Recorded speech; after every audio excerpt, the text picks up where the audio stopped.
Hello guys, what's up? Magandang gabi sa inyong lahat. Andito na naman si Robin TikToker, ang inyong lingkod. Alam mo guys,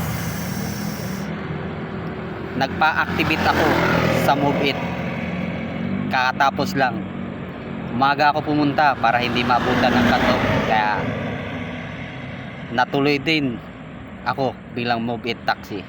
MC Taxi Move It. Kaya activate na ako guys, kaya yun ang sinasabi ko, yun ang kinikwento ko sa inyo. Sa wakas na magiging MC Taxi na rin ako sa Move It. Alam mo guys, may Move It ka, may MC Taxi ka na, may Grab Express ka ba at Grab Food. Yun kagandahan ang mga bagong Grab ngayon, Move It ngayon. Kaya ako sa inyo, apply na bilang Move It MC Taxi. Yun lang guys, at God bless sa atin mga new activate sa Move It MC Taxi, Grab Express o Grab Food. Yun lang guys, bye bye at God bless sa inyong lahat. Kita-kita kids sa kalsada. Tandaan ang mukha ko, guwapo. Bye bye.